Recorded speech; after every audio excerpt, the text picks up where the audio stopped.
Mic check, 1 2 1 2. I represent. This is what I do to any beat, anyway. I'ma give it to you. Well, ladies and gentlemen, welcome to the very first KRS Channel's Astrology podcast. That's right. I know I'm gonna be doing this a bit early this week because of the fact I am going to Sedona this week, and I'm actually leaving on Friday, which was really unexpected because of the fact some schedules got conflicted, and suddenly this opportunity came along to go and see my main man Dennis Harness, which I'm going to be doing this weekend. And I'm going to go there and also visit some cool vortexes. So I'm going to be doing this. I'm going to be taking some time off because my life has been really hectic for the past 3 weeks.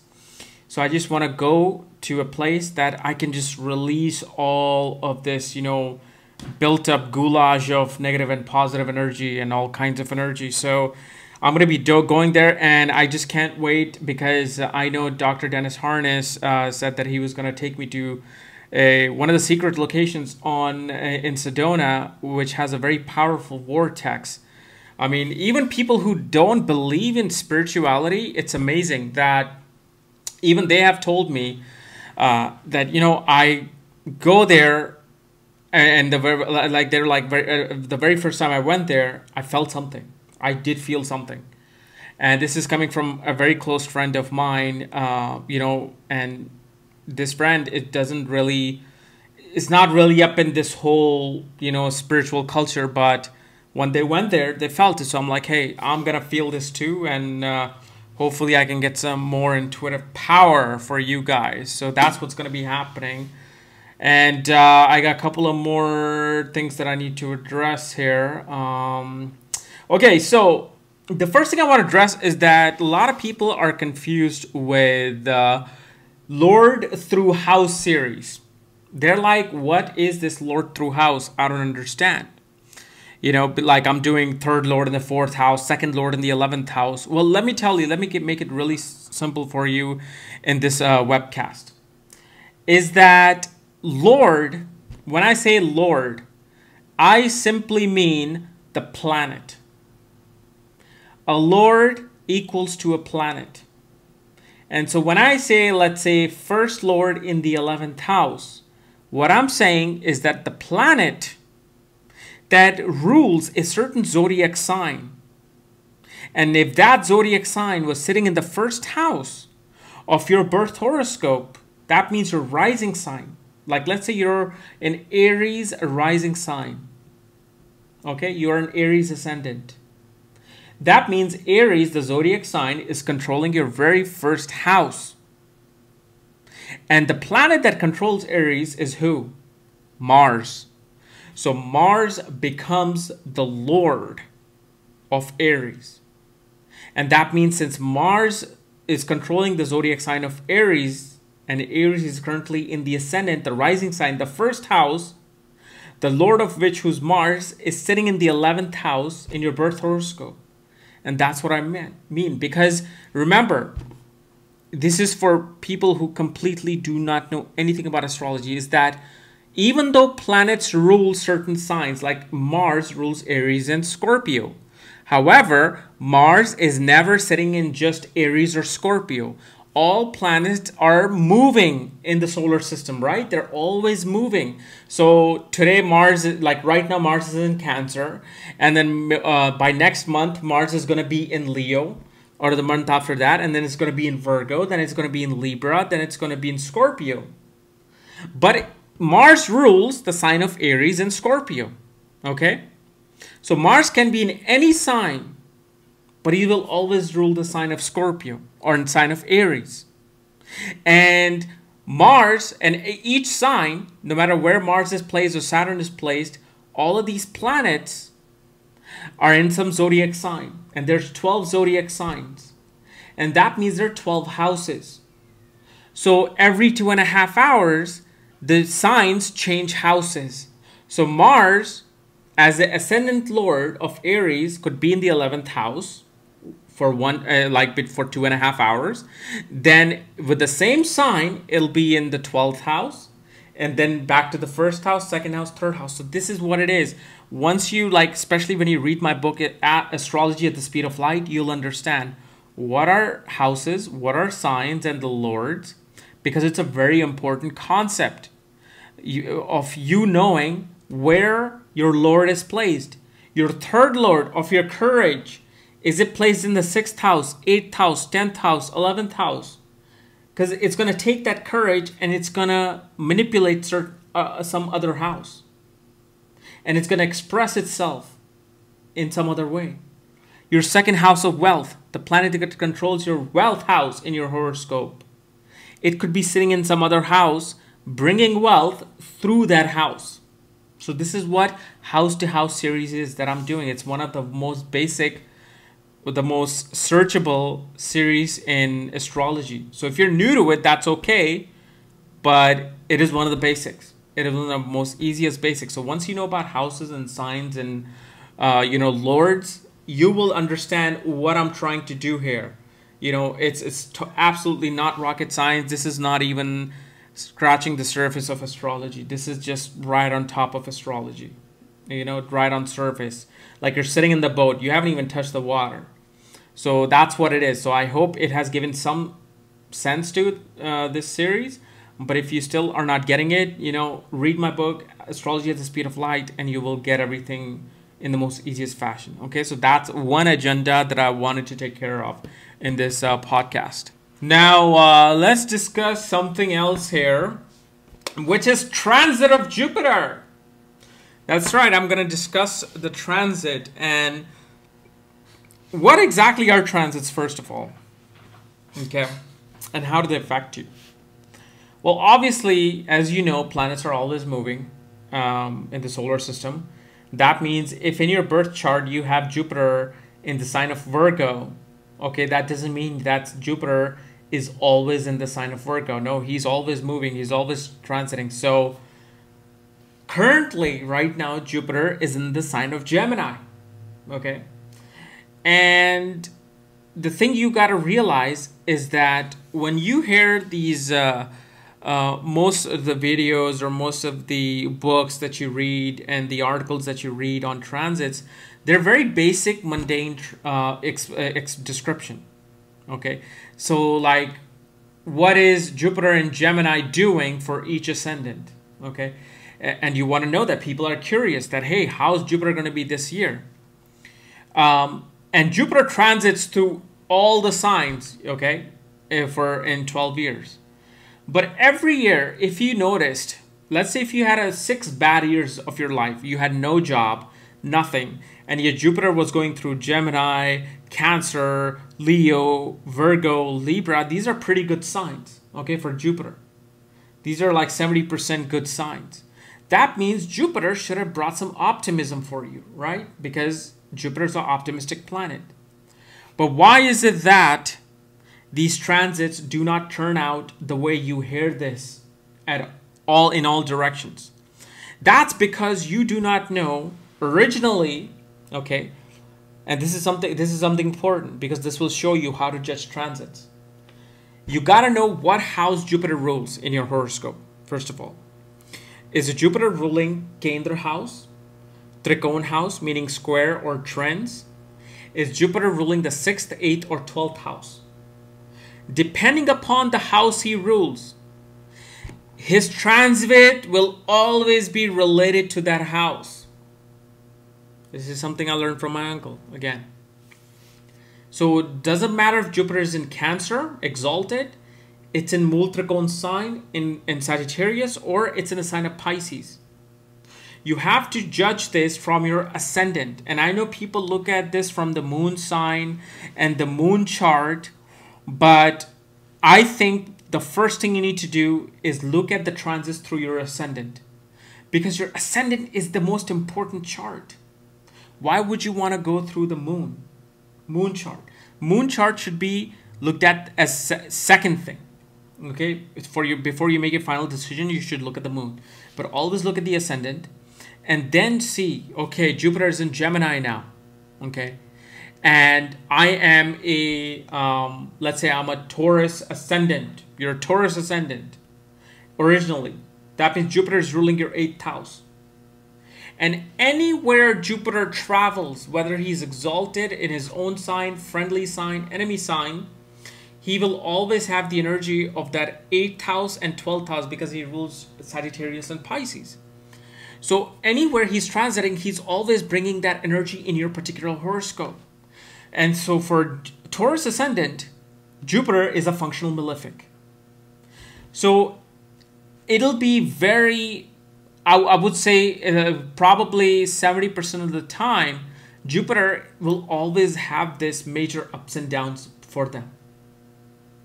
But in certain small percentage of cases, Jupiter will really bring out, you know, the best in their life. And that's when Jupiter is obviously exalted, okay, in the 3rd house for them, and when he's in the 11th house in the sign of Pisces. And the reason why I'm saying this is because Jupiter, when his Mool Trikon sign rules especially the 6th or 8th house, that means Jupiter is bringing you higher wisdom, higher philosophy, okay, and optimism through devastating things. Meaning that you got into an accident, and from that accident you found optimism. You found, oh my God, there's more to life than me just losing my leg. But guess what? Jupiter took that leg away because of his transit. Because of the fact he was ruling a certain house, and with Mars and Ketu, it triggered all these things. So Jupiter transits is never always positive, and it's never really negative, because you have to see, first of all, not just what houses Jupiter is ruling, but what is there any planet in the sign where Jupiter is currently transiting. So let's say Jupiter is in Gemini right now, okay? And Jupiter in Gemini can represent a lot of communication, optimism, a lot of communication and ideas about philosophical things, about spirituality, about having optimist ideas about the future and regarding your communicative ability. Okay, so that's the most basic thing that you will hear everywhere. But then you see the nakshatra. Okay, right now Jupiter is in the Purnavasu nakshatra, which is about new beginnings, which is about starting a new life, starting something new. And that's what's happening. He is bringing, for certain people, a certain new beginning, depending upon what house he originally rules and what house Gemini is ruling in your house. Now look at this. I started this brand new show. Out of nowhere, I got the idea. I'm like, you know what? Let me just do this. And then it struck me. I'm like, Jupiter is in Purnavasu. He's in his own nakshatra, meaning that he's very strong and comfortable. And he's promoting a new idea about communication. Now, let's say if Ketu was sitting in the sign of Gemini and Jupiter was going over it, what would this do to you? Or what kind of a situation will this bring? Well, if Jupiter is, let's say Jupiter is in Purnavasu right now, and your Ketu is in less than 3 degrees apart with Jupiter in the transit. What this can do, and depending upon the house, I'm not going to go through all the 12 houses, but what this will do, this will trigger sudden interest in astrology, in occultism, and letting go of things in your life. But those things will depend upon the house that Ketu is sitting in. Like if, let's say, Ketu is in the 8th house and Jupiter is going over it, Jupiter will suddenly trigger Ketu. And suddenly you will have this sudden epiphany that, oh my God, I need to go to a psychic. I need to go somewhere and get my chart read. Let me look at astrology. Oh, who's this cute guy named KRSchannel? Oh my God, let me subscribe to him. Yeah, exactly. So those things can be triggered. Let's say Moon is sitting in the sign of Gemini and Jupiter goes over your Moon in a very close degrees. Jupiter expands things, okay? In Gemini, Moon is having all these little ideas all over the place. So what Jupiter does is that it expands Moon's qualities in the transit. It'll expand your emotions. You'll be very emotional. So if your Moon is damaged in your horoscope with all the malefic aspects in Gemini, Jupiter will suddenly make you emotional and may even make you depressed, because Jupiter is expanding whatever the quality of Moon is. But if Moon is good, then Jupiter is expanding your optimistic mind. That, oh my God, I got to go with this idea and I got to do this. So you see, don't just judge Jupiter transit in Gemini by itself. Always judge a transit based on if it's going over any planet, or if more than one planet are transiting over a certain house in your horoscope. And that's how you read transitions of planets or transits of planets. And this is why I'm actually going to do this next year, where I will tell you what transits do. What does Jupiter over Moon does? Because it's just a lot more than just 3 sentences that I told you. But there's a lot more to transits. So when I say Jupiter is in Gemini and you guys ask me, how is it going to be for me? I don't know. Because first of all, I don't know what sign Jupiter rules in your house. I do not know what planet is sitting in Gemini right now. I don't know what planet is sitting in the nakshatra of Purnavasu, where Jupiter is currently transiting, where it will really affect that planet. I don't know what other planets are aspecting Jupiter in a transit. That will also mold the qualities of Jupiter. Like right now, Saturn is in Libra, which I'll discuss next week. But because Jupiter is looking at Saturn, it'll alter the transit effect of Saturn, because it's bringing more optimism into Saturn. Plus, if you want to know about your career, I'm going to look at Jupiter transit in your Dasamsha chart and see where the sign of Gemini is in your Dasamsha. If you want to know about your prospect of children, I'm going to see where Jupiter is transiting in your Saptamsha chart, which is the D7 chart, a divisional chart in Vedic Astrology, which looks at each aspect, like it opens up surgically each house and it looks into it. So this is what transits are, and that's how transits are judged. So this is why I wanted to tell you I can't really explain this to you, because there's a lot more to it than just a mundane explanation about transits. Okay, so we finally come down to our comment section. And remember, today somebody is gonna be getting this watch from one of my favorite watches. I rarely worn it, and don't worry, I'm gonna dip this in like alcohol and clean it before I send it out, and I'm gonna probably change the battery too on it. Okay, so it'll be nice, clean, and polished. So let's get started with our comment section.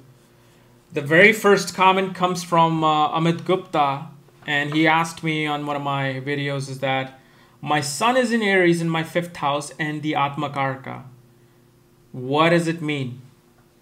Well, based on just the information you have told me, first of all, what is Atmakarka? Atmakarka means that planet with the highest degree. See, he's asking me a question regarding one of the branches of astrology known as Gemini astrology, where planets, depending upon their degree placement from highest to lowest, will have a certain title and they will have a certain job to do.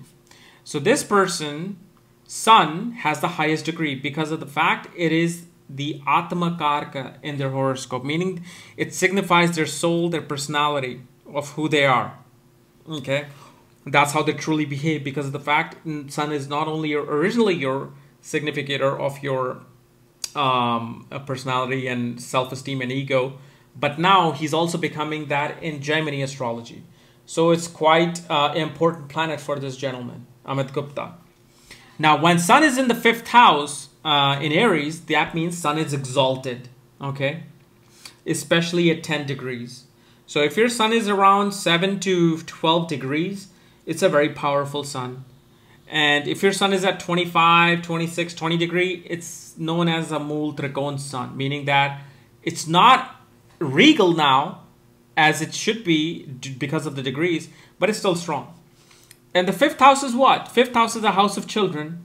5th house is a house of performing arts, creativity, romance, speculative business, sports, fun things, and education.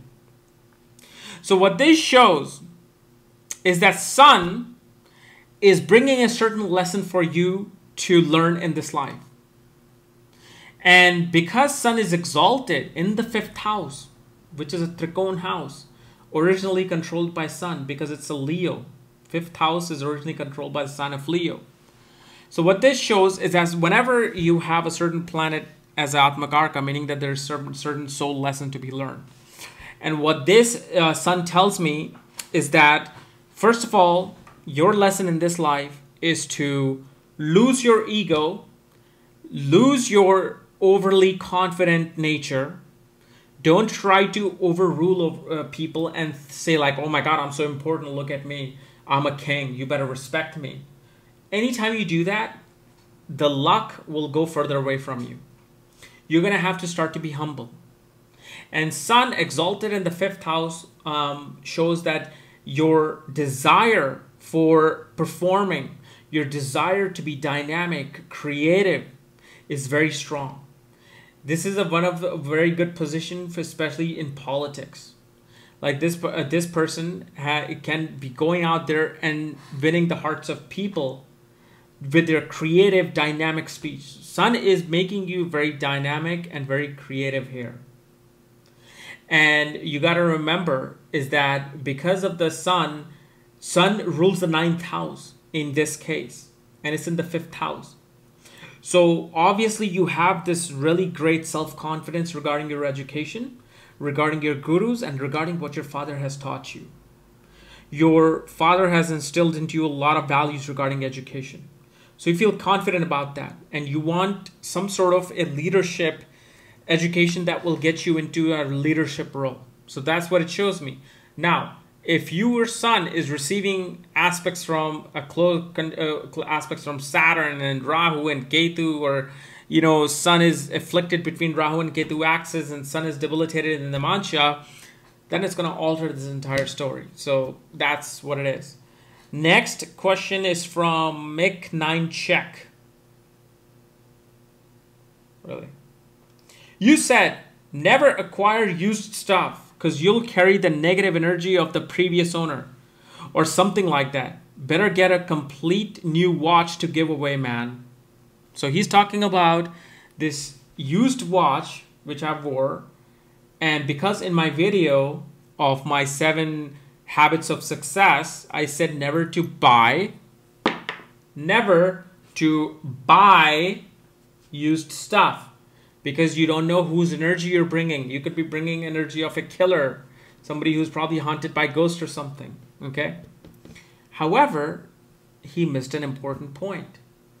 It is to buy. If somebody gives you a gift, if my mom says, hey, have this, or my grandma comes, say, hey, I always had this for a long time, I need you to have it.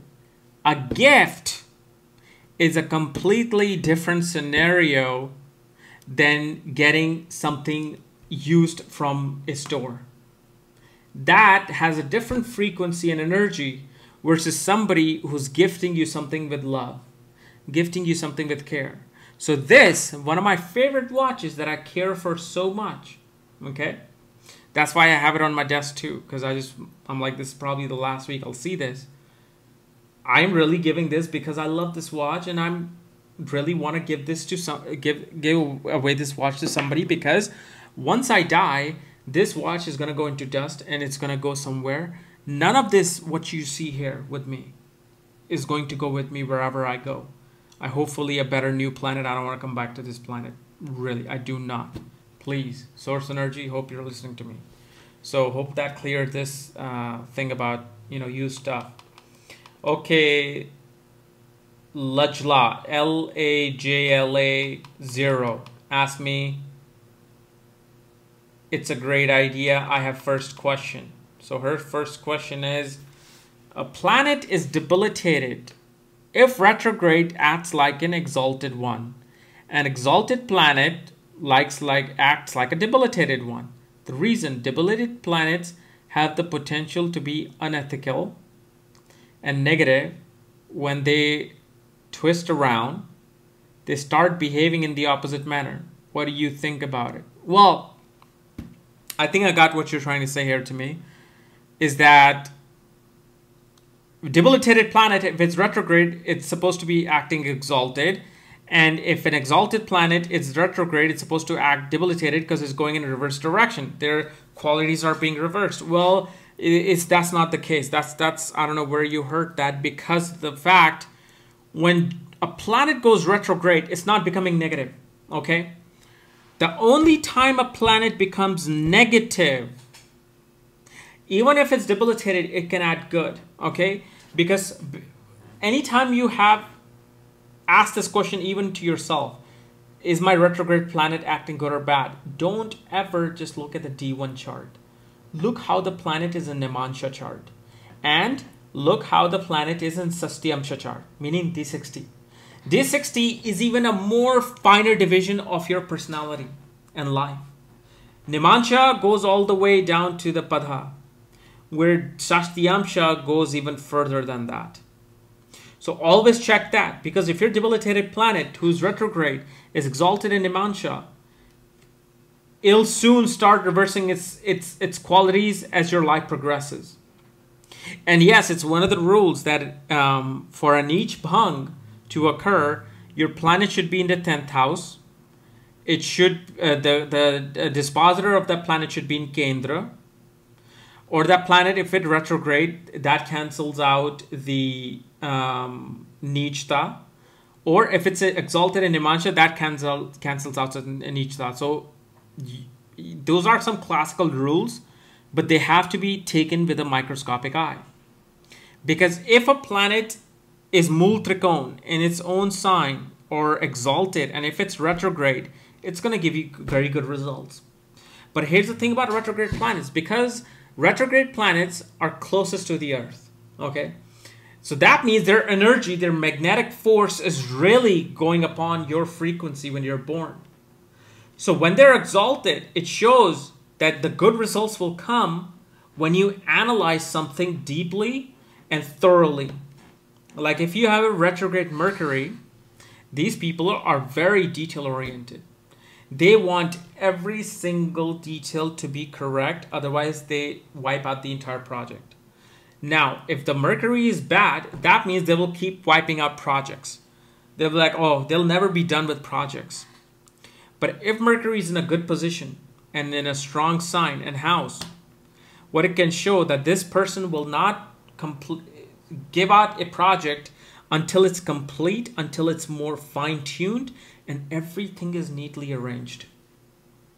And that's when people would realize, oh my God, look at this product that this person came up with. That's because the Mercury was good positioned and it was retrograde, so it made them think a lot before they did something. They kept making mistakes, going back. They kept looking at flaws and going back. They kept seeing flaws and they just perfected it to the T, or to the maximum of their ability compared to any normal person.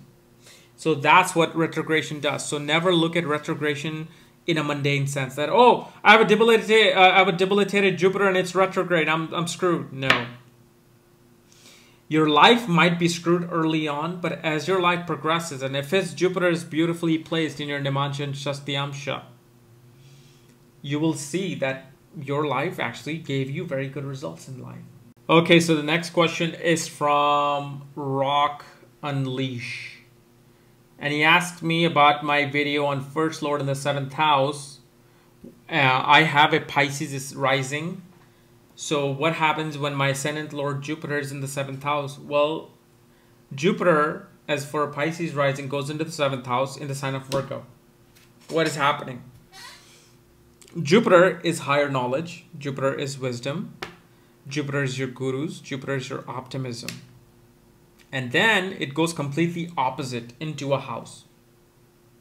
And 7th house is several things. 7th house is your spouse, other people. It's legal partnership. It's legal binding. It's business and trade. And it's a Marka house. And in the sign of Virgo, which Jupiter doesn't really like, because here Jupiter is becoming self-critical and is critical of other people. He's criticizing people of their own knowledge and wisdom, and it's trying to put their own knowledge and wisdom upon the other people. And since it's in your Ascendant Lord, what it shows that you as an individual tries to criticize other people's higher belief system, other people's spiritual beliefs, and especially in relationships, you criticize the other person and you say, what I believe is better, what you believe needs to be corrected. Because Virgo is a sign of criticism. Virgo is a sign of ripping things apart and looking at it and finding all the flaws. So what happens is you end up finding flaws in other people. Simple. Okay? The next question is from Awatra, AEWRT 14. Kapiel, if Saturn is aspecting Mercury and Venus is there a yoga in it, or is someone brilliant or someone like Albert Einstein? If so, will this brilliant go away? Okay, I have no idea what you're saying here because your entire sentence is screwed up. But what I'm getting is that you want to see if there's a yoga with Saturn aspecting Mercury and Venus, and can any brilliancy come out of that? Yes, there is a yoga. I forgot the name of it. I think I know it's not the Saraswati yoga. God, I know this yoga. There's so many yogas. I cannot keep a track of it, but I know there's a yoga because of the fact, first of all, when Saturn aspects Mercury and Venus, Saturn is what? Saturn is discipline, delay, organization, frustration, structure, okay, mature, older things. So when Saturn aspects these two planets, what it does, he's first of all best friends with Venus and Mercury, so it's a good aspect. What this does, Mercury is your intelligence.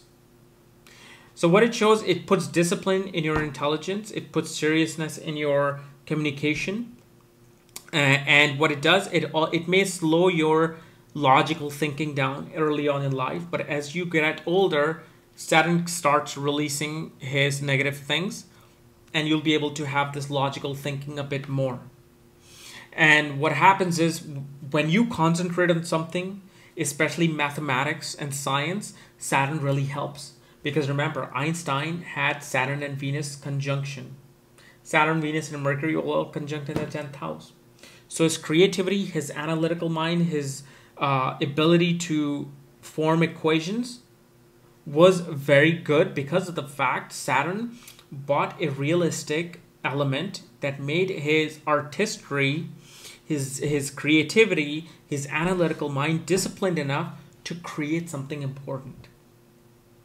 So here in your case, again, I don't know if you have this, you just ask this if they can create somebody Einstein. No, you have to look at many more factors, and sign placement to see if somebody's going to be a next Einstein. But this is a really great aspect for being an artist, being something creative, because Saturn is what? Saturn is work.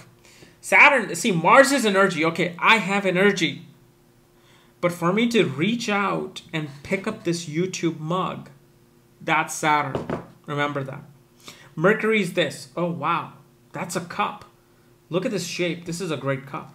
Venus. Oh, my God. I like the color and every shape and everything. Look at it. It's beautiful. Wow. I wonder what's in that cup. Is that coffee? That's great. Let me taste it. Mars. Ooh. Oh, that's a cup. And then Saturn. Taking all of that, picks that up and looks at it and maybe drinks it. So this is why Saturn is so important when it comes to work. Saturn makes you get up and work.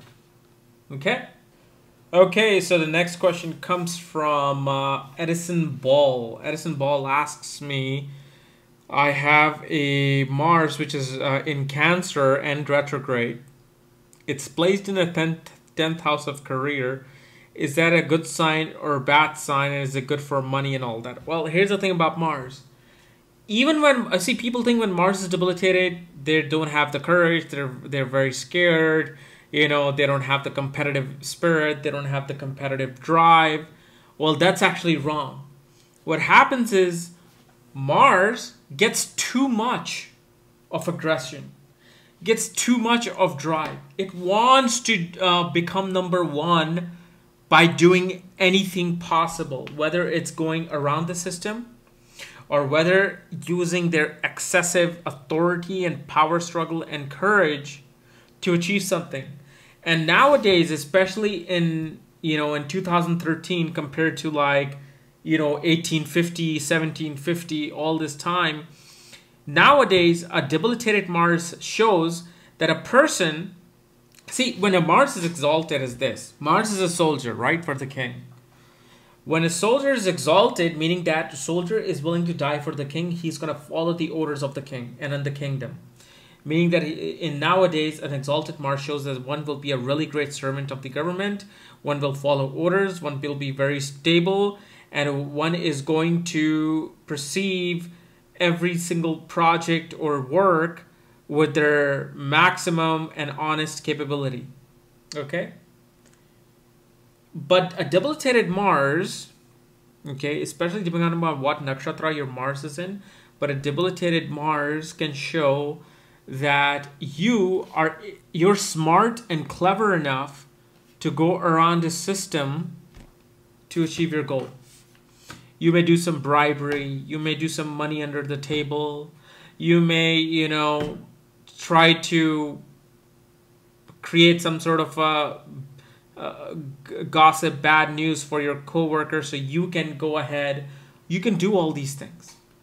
You may even you may even lose your job because you did something illegal. Government may come after you because you did something illegal and you try to go around the system. But the thing is, that only happens when Mars has too many negative aspects on him.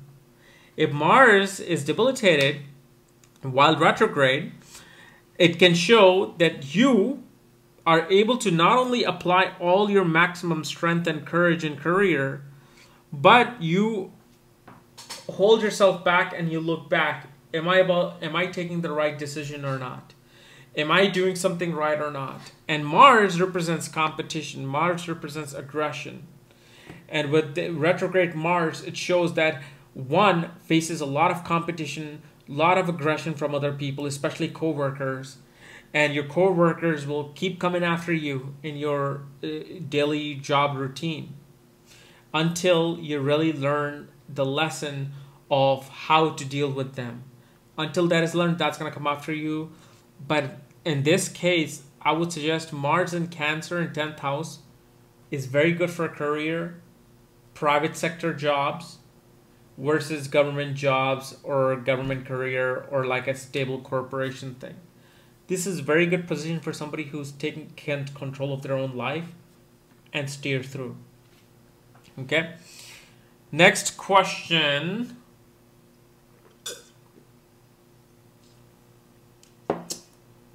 is from Anita Bhattacharya. What's a Kendra Trikon Raj Yoga? Well, that's pretty easy. Kendra Trikon Raj Yoga is actually one of the most profound Raj Yogas. It's when a planet that controls the 1st, 4th, 7th, and 10th house in your horoscope is in conjunction with a planet that controls your 5th and 9th house. So Lord of 1st, 4th, 7th, and 9th in conjunction or mutual aspect with the 5th and 9th Lord creates a Raj Yoga. And that Raj Yoga manifests itself during the Maha and Antardasha of your Raj Yoga giving planets. Now, there could be good maximum strength yoga, lower strength yoga. That depends on the sign and the house that they're placed in. But it's a very easy yoga. Especially 9th and 10th can create Dharma Karma Adhipati Yoga. Meaning that these guys will really take their career as a manifestation of their karma and their destiny. Their career will be of their destiny. Then the next one is from the Strip 89. Hey couple, what does Saturn the third Lord aspecting Moon with a 10th aspect indicate? Your syntax of forming the sentence, I can understand. The Saturn third Lord aspecting Moon with a 10th aspect indicate. You got to rewrite this for me because I can understand this.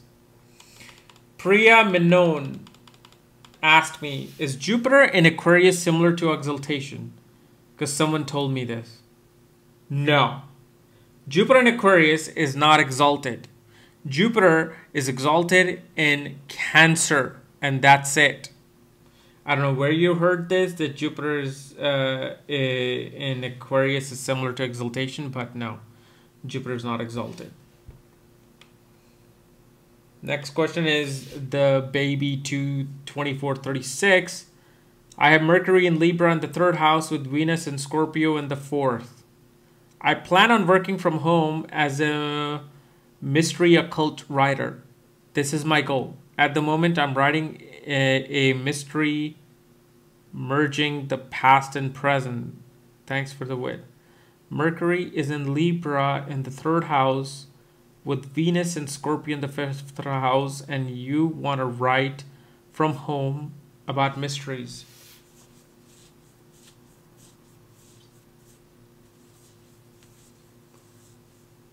See, first of all, your Mercury strongly indicates writing because it's in the 3rd house.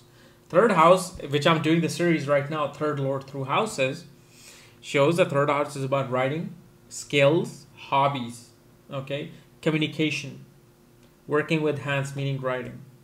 So writing is very strongly indicated here for you, and Libra is a sign of creativity. So you want to write about creativity, but Libra is a sign of forming relationships. So Mercury wants to write about creating some sort of relationships. And then Venus, which is your artistic pleasure and your artistic interest and the things that you find pleasure in, and Venus is in the 4th house, meaning that you find pleasure in a private life, you find pleasure in your home life. And since it's in the sign of Scorpio, shows that your home becomes the source of transformation for you. You find pleasure through transformation. So if you wrote something related to transformation of a relationship through occult, that will really benefit you. Okay. Next is from Jennifer Perez. What does it mean to have Moon as Atmakarka? Well, when Moon is at Atmakarka, meaning that Moon is becoming your soul significator. Moon is having the highest degree in your horoscope. And so what it shows is that in this life, your lesson is to be more compassionate, be more nourishing, and be more emotional toward other people's feelings. Because originally you may not have such feelings. Originally you may not be so compassionate. You may not be so nourishing towards other people because that's your lesson. Soul wants you to learn these lessons through some events. Maybe you were a complete asshole to all the boys in your life, and once you fell in love with this guy of your dream, he broke your heart and he was an asshole to you. Realized that, oh my God, I need to be more compassionate with men. I need to be more emotional and intuitive with men and their feelings. And then you start learning this. I'm not saying you're like this. I'm just saying this is the lesson that becomes of Atmakarka. So that's what Moon represents. It represents you need to become more compassionate with other people, be more intuitive to their feelings, and be more nourishing towards other people, no matter who it is. Okay? Next one is from Pankaj Singh. And he asked me, Aquarius ascendant, Mars is in the 4th house of Taurus, and Ketu is in the 4th house of Gemini in D9. How's the home environment? Well, first of all, to answer this question, I need to know where Venus is placed. And I need to know where Mercury is placed because they're the dispositor of the 4th house in your D1 and D9 chart. But based on what you have told me, what this shows is that, see, again, this is a very incomplete statement you gave me, but I'll try to answer it. I'm not even going to care about the Nimansha thing right now. But Mars in the 4th house in Taurus really shows that your career is really developing through your private life, especially land, real estate, and home, and maybe designing home, because Taurus is about, it's a Venus sign that shows pleasure and, creativity. So you can be an architect But it shows that the home life was, especially the nourishment of the mother, was really harsh.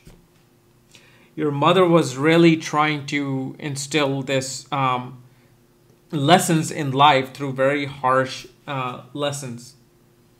But those lessons may mitigate themselves depending upon how well Venus is placed. If Venus is in Taurus, exalted, or in Libra, it will show that your mother was a very courageous woman who put courage in you. She didn't hit you physically. But if Venus is damaged, then she may actually physically abuse you or hit you, you know. So then the next question I have is from Kristen Hauser. Hey Kapiel, can you explain third Lord Venus in the 4th house sitting with Saturn and Ketu? This is in my D9 chart, Leo ascendant. Venus alone in the 11th house of Gemini in D1. Also Leo ascendant.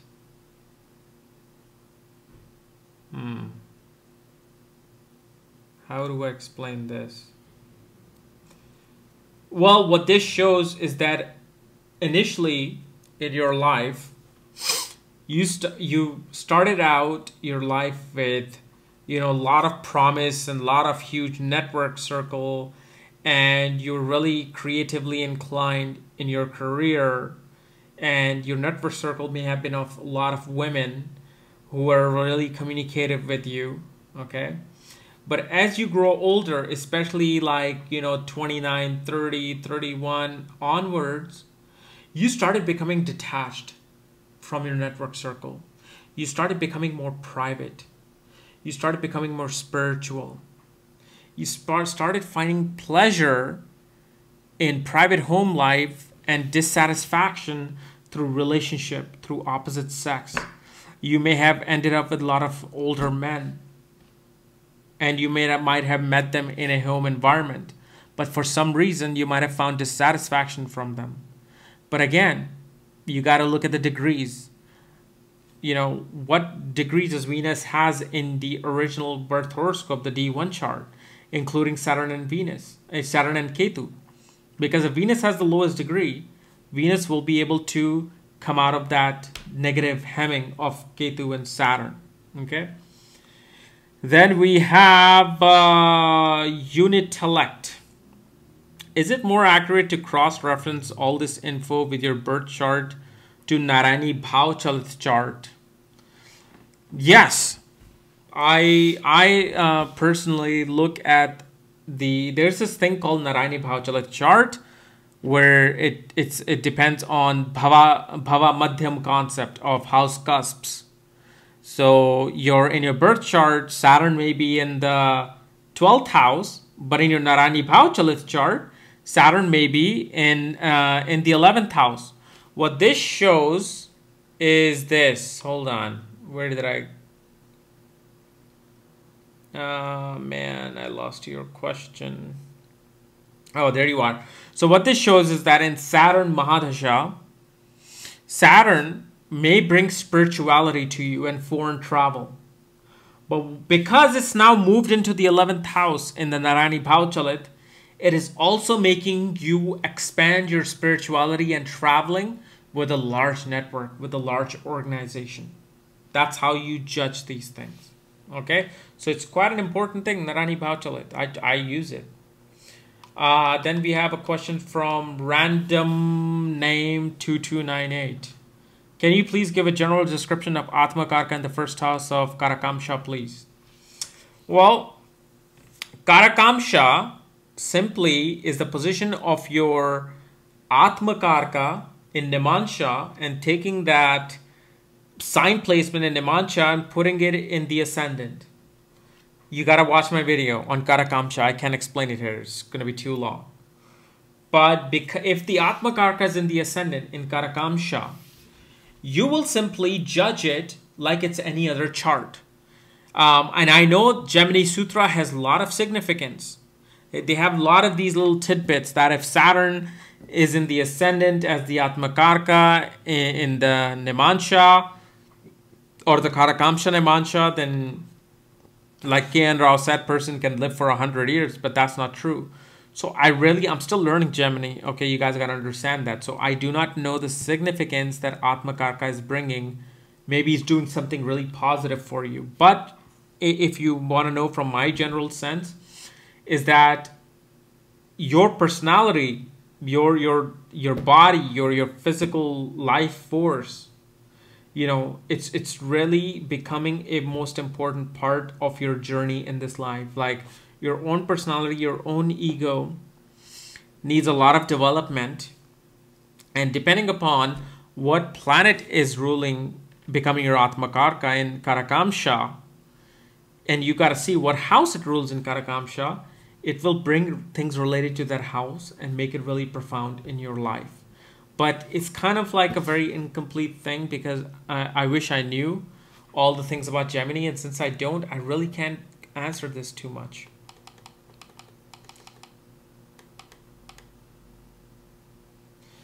Okay, Amit Gupta asked me another question.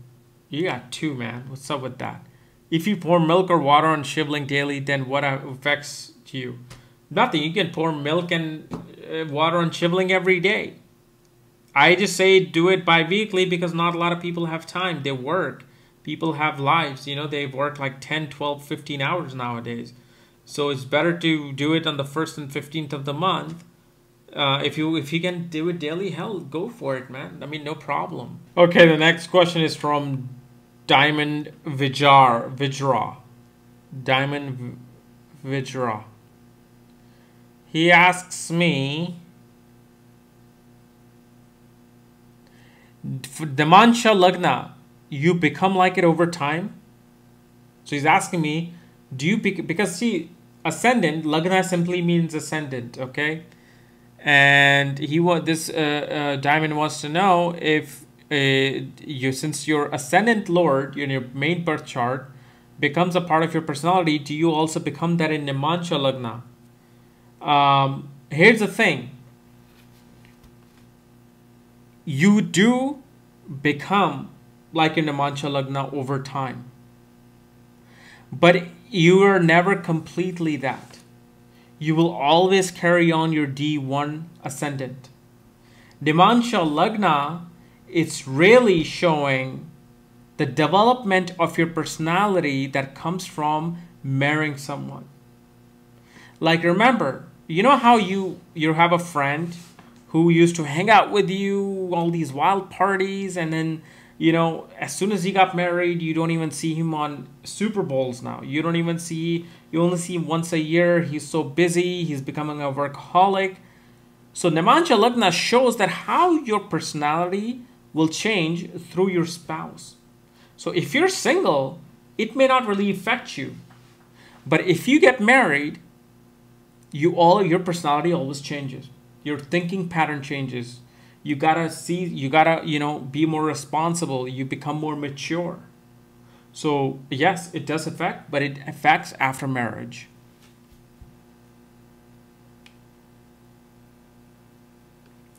Then we have Vidha.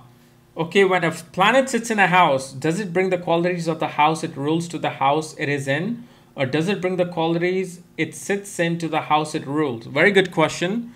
The thing is, the planet brings the qualities of the house that he rules into the house it's in now. Meaning that, let's say, Venus controls your 5th house.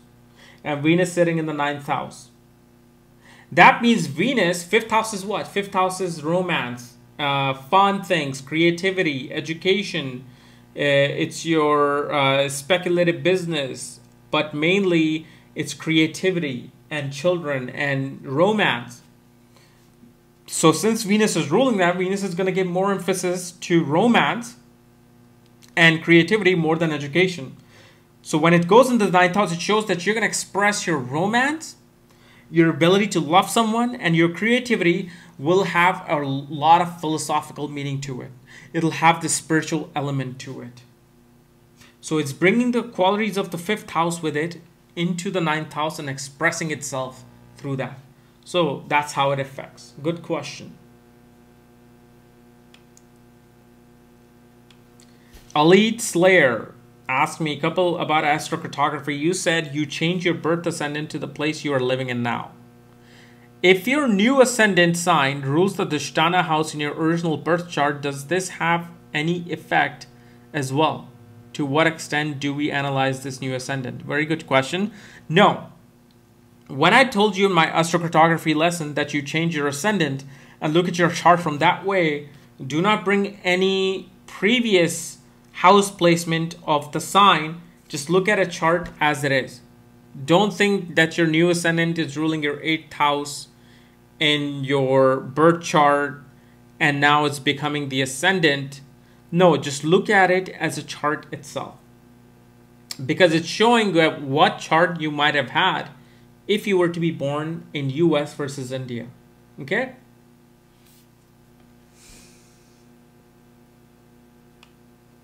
Bharat Kumar asks me, there is a school of thoughts that 3rd house shows the prospects in business. What are your comments, please? Of course, 3rd house is the most important house when it comes to business. Without the 3rd house, you cannot have business. Remember that. Why? 3rd house is your self-efforts and your self-courage, your bravery. What do you need when you do your own business? You need to put your own efforts in. Find your own, customers, find your own marketing way, find your way to, market yourself. And you got to have the courage to go out there, leave your weekly paycheck, and go and make whatever money you are able to make on your own. So 3rd house is very important for business. Like I said, anytime you want to do business and you come to me, I'm going to look at your 3rd house more than anything else. Okay? Emperor Amar asked me, 3rd Lord's Sun in the 4th house in the Samsha, can I expect the same? Wait, 3rd Lord's Sun is in the 4th house in the Samsha chart. Can I expect the same? Pretty much you want to know if my 3rd Lord in the 4th house can also be applied to the Samsha. Yes, it can apply to any divinal charts.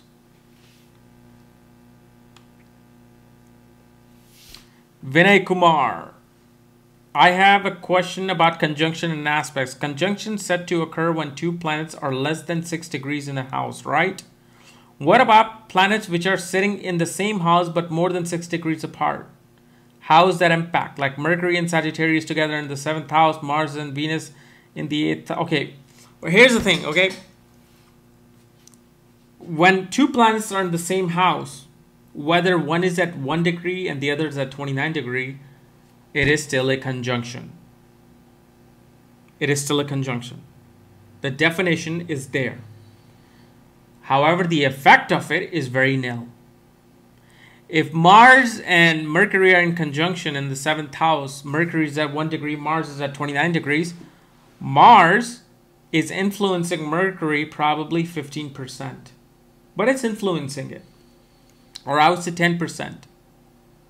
So, but there is a concept, especially in Western astrology, that they say that planet, if they're less than 10 degrees from each other, that's a very strong conjunction. That is actually true. The closer the planets are, the closer the energy will be of them. It's like me here in this room and my wife is in the other room. It's like there's no communication happening.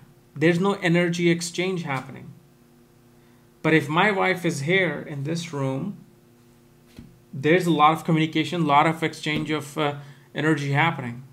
You probably don't want to know what kind of energy exchange, but it is happening, okay? So that's how conjunction works, including aspects. There can be exact aspects with exact degrees. There can be loose aspects. It's all in my book, Aspects at the Speed of Light. This will all explain that together, including conjunctions at the speed of light. We have a question from Dipra. What happens when the 3rd Lord and the 4th Lord exchange places for Aries rising? That means Moon and Mercury are exchanging places in your horoscope. What are they doing? Well, this is do they have any effect? Well, yes, they do. This is a parivartan yoga, meaning that your effort and your land and your home and your mother's nourishment and your creativity and your communication are all exchanging energies. And what this shows is that through your effort, you'll be able to build your home. through your effort, you will be able to find peace at home. And through communication, you will be able to run your home. And if especially this is good for building homes and buying and selling homes, because you're using your effort, your strength, and your courage to develop land, to sell land, to buy land. So what this can show, actually, this parivartan yoga, is that you can have a sudden interest in real estate in the Mahadasha and Antardasha of Mercury and Moon. You may want to actually teach people, teach students, like middle school students, and you may want to teach any subject from art and creativity to, communication. That interest will suddenly rise up in that time period.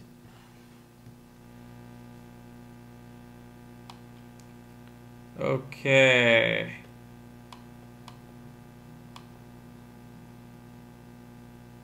Now the next question is from Shankar Thapa. Does the presence of Rahu in the third house resembles that the native will have bad friends? No. What Rahu in the third house can show is several things. It may not show bad friends, it may show good friends, but it can show foreign friends. But if Rahu's dispositor is weak and debilitated, sitting in the 8th house, 6th house, Rahu's in the axis of Saturn and Mars, then you can say the person will have bad friends. But Rahu alone can only give bad friends if Rahu's dispositor is weak or badly placed. Okay? And then we have from Vishesh Modi. Hey Kapil, what if a planet is debilitated in retrograde in the birth chart? Well, like I said in the classical text, it says your planet is getting a Neech Bhang Raj Yoga. However, you got to take that with a grain of salt. Because if a debilitated retrograde planet's in the 8th house, 6th house, even 12th house, it can show that that planet is completely, powerless, and that planet is actually it's doing this pretty much. You take 10 steps forward and you take 6 steps back. So the more you go forward, you go just as much back, and you feel stuck in life. So that's what it can show. It's never always a Neech Bhang thing, okay? A retrograde planet which is debilitated will always give you some sort of a debilitated effect. It's not a Neech Bhanga most of the time. You really have to look at this position in the D9 and the D10, as I said. But, a debilitated retrograde planet can really, cause those debilitated problems for you because it's right on your face. It's closest to Earth during your birth at that time. All right, ladies and gentlemen, I am down to the wire with a person. I've actually gotten a winner of the person who will get this watch, who will get my Invicta watch. I will send this to you in wherever you are, which country you are, okay? And hopefully you can take a picture with this on your wrist and put it on my Facebook, or email it to me and then I'll put it on my Facebook. But the winner of this watch is... are you ready? Really? You sure? It's Emperor Amar. So EMPEROR space AMAR. Emperor Amar is the winner of the watch, because what I did is when I was on one of my pages for comments, I closed my eyes and I went blah blah blah blah blah blah and stop, and then it came right to you. So Emperor Amar, please contact me on my Facebook, okay?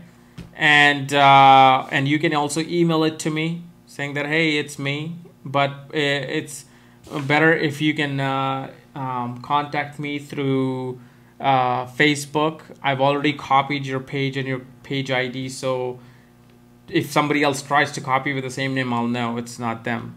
But you contact me so I can get your address and mail it to you through FedEx or UPS within this week. All right, so this guy was the winner. Now, next question is from, let's see.